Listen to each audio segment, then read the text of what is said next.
Yeah, I mean, like, like it's just straight up confirmation bias. It's like, oh, this is what I want to be true. Therefore, this source telling me what I think is real means the source is real. Right. Um, and she has a huge platform of people that listen to her. It's super frightening. You know, it's crazy to me. But yeah, I mean, and Dave Rubin is another classical liberal Mhm. who, I mean, the guy's straight up right wing now. I mean, you see him talk about taxes. You see him talk about. I mean, he the other day he was defending Candace. So Candace Owens said like the Daily Mail was trash, and she's like threatening to sue them with libel. And Dave Rubin was like, "Oh yeah, sue them for libel." I'm like, and we're like, "Wait, hold on, don't you believe in free speech?" He's like, "Oh well, free libel isn't free speech." It's like, Right, right. But I mean, the thing about, like, for example, everything is defined in a way these people want to define it. I mean, when you think about it, something like race realism is actually slandering a whole race, quote, race of people.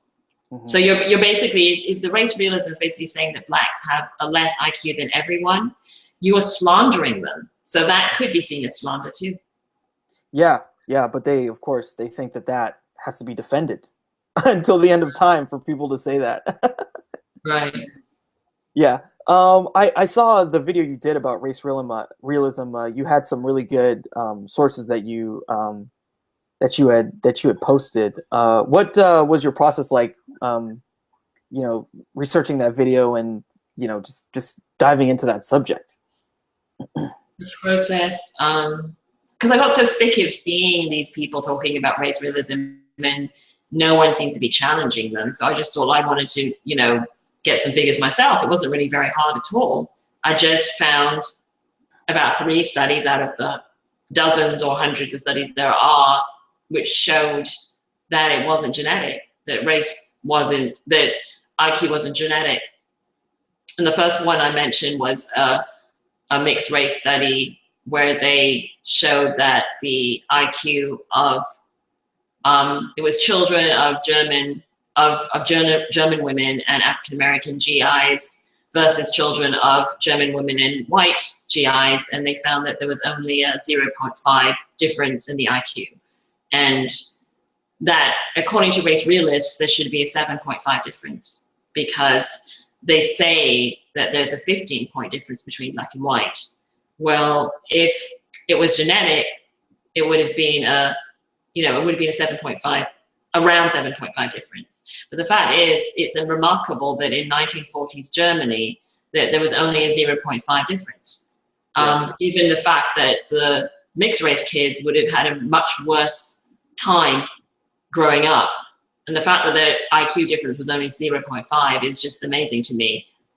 So it completely debunks that genetic theory.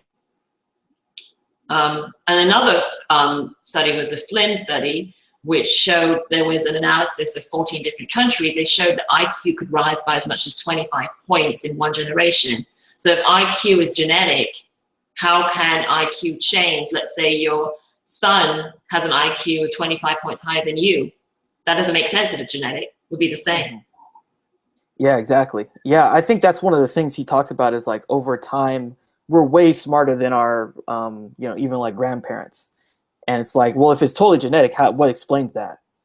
And it's a lot of it's environmental and just society. We teach people more. Yeah, We have better nutrition. We have like a cleaner society. better technology.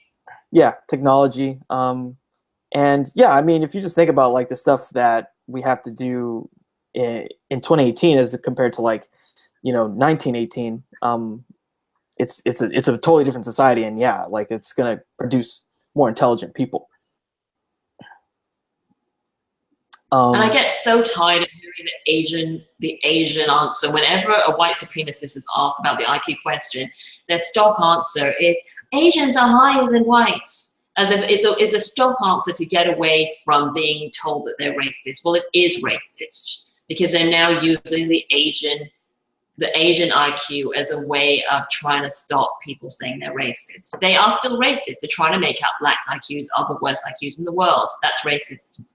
Yeah, absolutely. And the other thing too, like I just find it so interesting. People like Sam Harris have been talking about this a lot. He's trying to get away from it now because it's kind of staining him. It's like, he's like over and over. He's like, oh well, I'm not trying to, like I'm not looking for differences in the races, but he talks to people Mm. like Charles Murray, who has made a career on using these statistics to harm African Americans specifically, to like gut welfare and like to prevent redistribution of wealth to them because, oh well, there's just nothing we can do. It's all genetic. Um, so I find it really weird that all these people who talk about race and intelligence, when you look at like the policies they want to implement, they're all about harming African Americans, 100%, Mm. or harming whatever minority they don't like, who they are going to use statistics to prove has lower IQ, right? So like it's motivated reasoning. It's like you want these stats so that you can harm these people you don't like, and you can't extricate the two. They are entwined. It's what you want to use these statistics for. Yeah, and another thing that I found very telling, I got virtually no response. In fact, I had to ask for a response to get the only response that I got. I mean, I got a nice comment, and then I got a pathetic two-line comment where a person couldn't even spell. And then I finally got a long comment about 5 days ago, but it was only after I made an appeal on another social media site and said I challenge any racial realist to come up Yeah. with statistics. And this person who I'd already had called out for his excusing Ireland having a 92 IQ, Mhm. I called him out. So he'd had about 2 weeks to prepare this. He came up with all these studies, and I did debunk those in the comment section.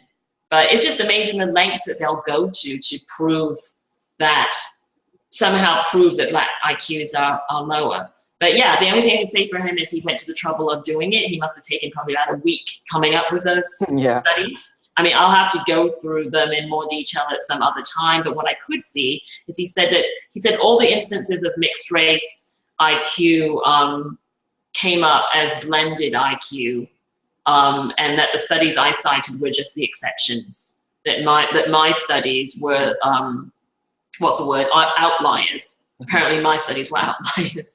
And he said that he came up with all these studies, but all these studies were from Brazil and South Africa.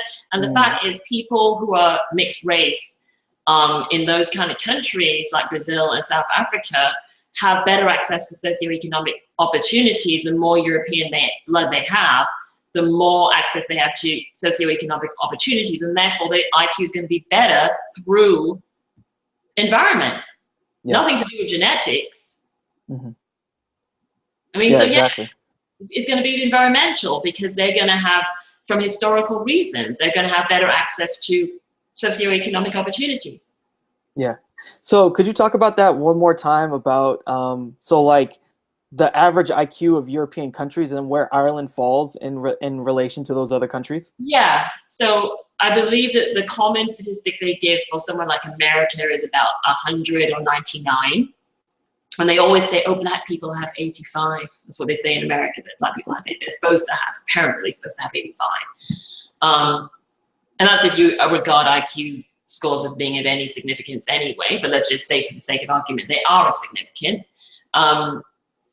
Yeah, white countries are typically seen as having about 100. Like the US has 100, I believe, or 99. I think the UK has 100.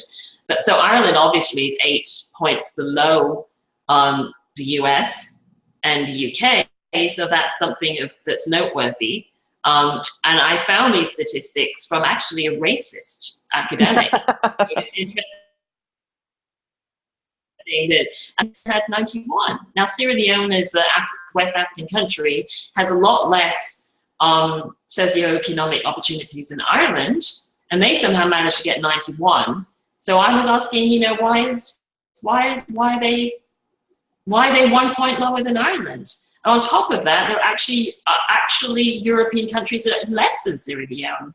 For example, there's about 4: Croatia, Bosnia, Albania, and Serbia all have IQs of 90 or less.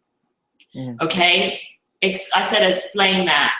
These people have these European skulls, these Caucasian skulls that you say produce better IQ. How did they end up with those IQs?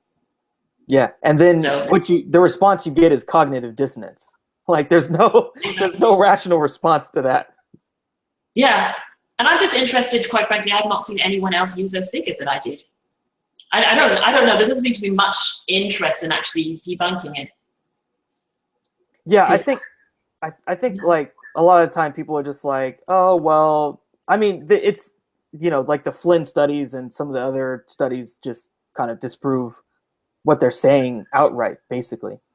And as I said before, like these stats only matter if you think that IQ is such an important statistic that you're going to base your society on it. And exactly. if you're going to do that, then there's a whole bunch of other problems you're going to start creating when you decide to do that, Exactly, because they're white people that are going to end up treated badly through the IQ thing. I mean, I've seen YouTube videos where they're commenters that are white and they're saying I got different scores 3 different times. I've taken 3 different tests and got really, really different scores.